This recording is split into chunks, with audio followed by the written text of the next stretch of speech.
Assalamualaikum warahmatullahi wabarakatuh. Perkenalkan, saya Tasnara Imtiaz dengan 3 NIM akhir 024.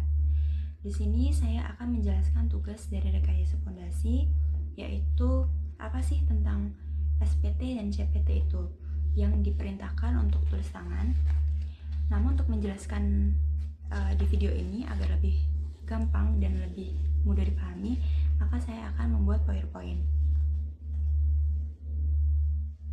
Nah, yang pertama, apa sih SPT dan CPT itu?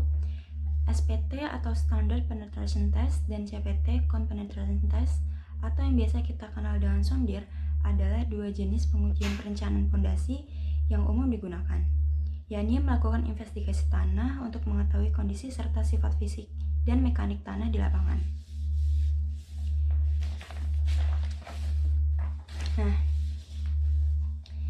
data hasil dari CPT dan SPT digunakan untuk menentukan jenis fondasi, apakah itu fondasi dangkal atau dalam. Untuk menghitung daya dukung tanah, menganalisis penurunan atau settlement, menentukan parameter kekuatan dan kekakuan tanah, dan mengevaluasi potensi likuifasi dan kestabilan tanah. Nah, perbedaan utama antara SPT dan CPT terletak pada cara pengujian dan jenis data yang dihasilkan. Yang pertama, di sini saya akan menjelaskan tentang pengujian CPT atau Compenetration Test atau yang biasa kita kenal dengan sondir, yakni dilakukan dengan menekan konus baja ke dalam tanah menggunakan alat hidrolik secara perlahan dan terus-menerus. Selama proses ini, alat mencatat tahanan ujung dan gesekan tanah di sepanjang kedalaman. Nah, data yang diperoleh dari pengujian CPT ini adalah tahanan ujung konus, gesekan subung tanah, tekanan air pori, dan perbandingan gesekan.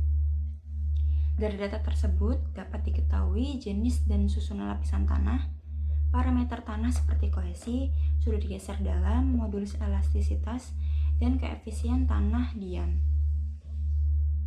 Nah, CPT ini cocok digunakan untuk tanah halus sampai sedang seperti lempung, lanau, dan pasir halus.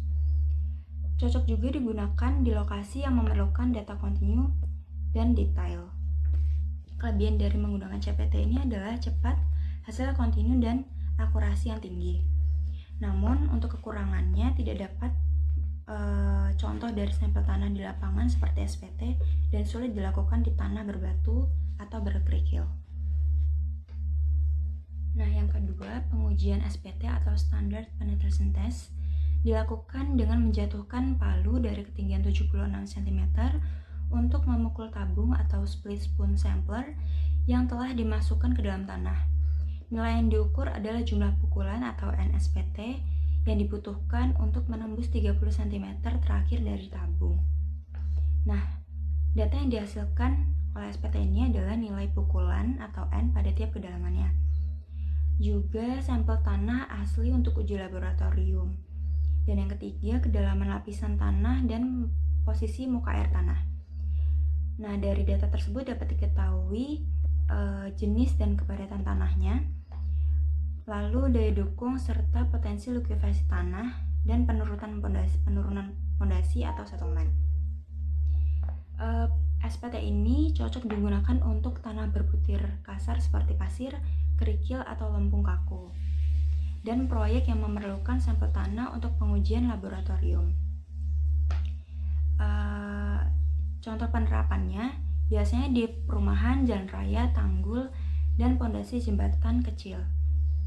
Kelebihan dari SPT ini dapat menghasilkan sampel tanah asli karena pengujian menggunakan pengeboran, dan juga hasil dari SPT ini adalah dapat mengetahui lapisan-lapisan tanah yang dilakukan SPT di lapangan. Nah, kekurangannya, pelaksanaannya lebih lama dan biayanya relatif tinggi dibandingkan CPT karena memerlukan proses pengeboran. Nah, dari penjelasan tersebut dapat kesimpulan bahwa yang pertama, CPT memberikan hasil yang cepat, ekonomis, dan akurat terutama untuk tanah halus dan proyek besar yang memerlukan detail. Yang kedua, SPT memberikan sampel tanah yang penting untuk mengidentifikasi jenis tanah di setiap lapisan kedalaman. tetapi membutuhkan waktu dan biaya yang lebih besar. Sekian penjelasan mengenai dua jenis pengujian perencanaan fondasi yang umum digunakan.